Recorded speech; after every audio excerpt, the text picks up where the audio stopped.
Alors, bien le bonjour à toi, c'est Big Pikeman. Ne bouge pas, hein. On se retrouve tout de suite après l'intro. Allez, intro, let's go.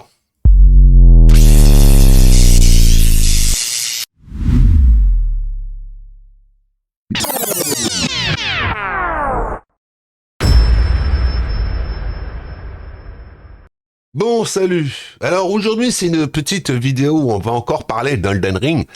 Alors, je vois de plus en plus de personnes dire la même chose que moi. Que ce jeu a été tout simplement encore surnoté, encore été tout simplement survendu par rapport à la presse spécialisée et tous nos amis les influenceurs. Alors, je vais répondre à deux personnes qui m'ont laissé des commentaires. Alors si j'ai plus de cheveux, c'est que tout simplement, quand j'ai mis ma tête dans la moumoune de ta sœur et quand je l'ai ressorti, j'avais plus de cheveux. Et si j'ai les doigts jaunes, c'est pareil, parce que je lui ai mis la main dans la moumoune et quand j'ai ressorti, ben j'avais les doigts jaunes. Voilà. Donc maintenant que j'ai répondu à nos amis les sans-cerveau, on va venir parler de Elden Ring. Alors Elden Ring, on peut s'apercevoir que tout simplement de plus en plus de personnes qui jouent au jeu ont fait le même constat que moi. C'est-à-dire que la presse qui lui a donné 10 sur 10, lui ont donné des notes de psychopathe, eh ben, le jour du lancement du jeu, on n'avait pas d'online sur Xbox Series X, on avait des baisses de framerate, on avait du popping et du clipping. Alors ils ont patché. Ils ont patché. Moi, j'y suis retourné, ils ont patché mes cacahuètes. Il y a que le online. Alors, le online, il y a des fois ça marche, il y a des fois ça marche pas.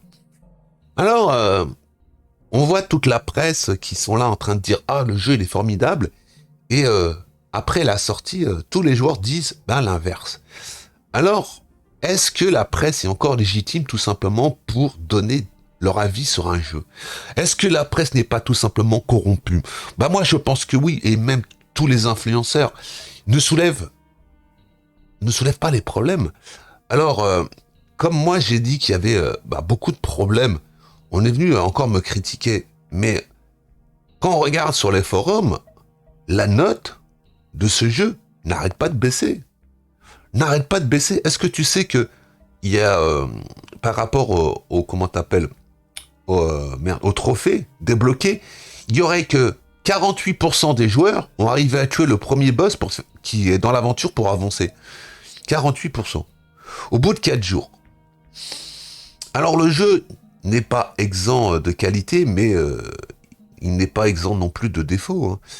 Entre des problèmes de clipping et de popping, des baisses de framerate, un online qui n'est même pas du tout là du tout le jour de la sortie, et une espèce, on dira, de lourdeur. Alors le mec, il y en a un qui m'a fait doucement rire, il m'a dit ouais, c'est parce que tu utilises un personnage qui est lourd, un personnage qui est lourd. C'est un samouraï ça porte du cuir, ça porte pas une armure en plaque. Encore que t'as un personnage, hein, tu vois, je vais te donner un exemple, dans un MMO, que t'as un plaqueux, un mec qui porte une armure en plaque, et que quand il se déplace, tu le sens que c'est lourd. Je veux bien, mais lui, il porte du cuir. Tu vois, c'est pas une armure en plaque avec, tu vois, un gros casque, un gros bouclier, tu vois, c'est un samouraï. Donc, voilà. Mais bon, c'est pas grave. C'est pas grave, c'est comme d'habitude, les mecs, ils ont toujours des réponses à des questions. Alors, revenons à nos moutons. Elden Ring, en réalité, est-ce qu'il a été survendu? Bah, comme Horizon for Middle West, hein, qui a été survendu et survendu et survendu. En réalité, maintenant, tu sais, c'est tout simplement un truc tout bête. On fait des campagnes marketing de ouf, mais le jeu, ben, il est fini à la pisse, quoi. Tous les jeux qui sortent sont finis à la pisse.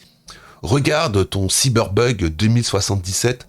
Regarde ton Horizon qui est très joli, mais qui est bourré de bugs et qui est vide. Hein. En réalité, tu sais, c'est ce qu'on appelle tout simplement la boîte de Pandore. Hein. Ils ont ouvert la boîte de Pandore. Hein. Ils ont ouvert tout simplement ben, des jeux pas finis, des jeux buggés du cul, mais ben, nous, on est les bêta-testeurs. Et on paye en plus. C'est ça le pire, c'est qu'on paye pour jouer avec des jeux qui sont même pas finis, même pas optimisés. Alors, Elden Ring, oui. Elden Ring, une fois patché, une fois machin, et que les mecs qui kiffent, ils vont s'y retrouver. Mais le jour de la sortie, voilà, c'est pas normal. Mais bon, la corruption de la presse. Il y en a plein qui en parlent depuis des années. Voilà. Quand tu regardes, je suis pas le seul à l'avoir dit. Tu regardes, il y a Mr. Jiban. Mr. Jiban qui a dit que ce jeu c'était un jeu de merde. Il y en a plus en plus qui disent que ce jeu c'est un jeu de merde. Et qu'il faut plus acheter de jeux Day One. Il faut acheter des jeux genre 3-4 mois après leur sortie, quand ils ont été patchés. Mais c'est pitoyable. Et vous, vous acceptez ça. Et vous, vous dites, ah, c'est normal. Non, c'est pas normal qu'on prend tout simplement le consommateur pour un con, quoi. C'est bête que, en France, on peut pas faire comme aux États-Unis, bah, tout simplement des procédures pour attaquer les studios, parce que, en réalité, c'est pas normal qu'ils nous sortent des jeux buggés du cul comme ça. L'expérience est entachée, ton expérience de joueur, on est tout simplement atteinte, et t'en restes ben, tout simplement avec un goût amer dans la bouche. Voilà. Donc moi, je pense qu'il arrive un moment, heureusement qu'il y a encore des mecs comme moi et tant d'autres qui disent la même chose, hein, qu'en fin de compte, on nous prend tout simplement pour ce qu'on est, des pigeons. Voilà. On paye des jeux qui sont pas finis ou qui sont pas du tout ce qu'on nous avait promis. Et en fin de compte, ben maintenant, voilà. Hein. Les seuls encore qui te vendent des jeux qui sont finis et optimisés, c'est Nintendo. Regarde là le clipping et le popping, regarde-moi ça. C'est catastrophique, hein. Franchement, c'est catastrophique. Enfin bon, moi je vais vous laisser là.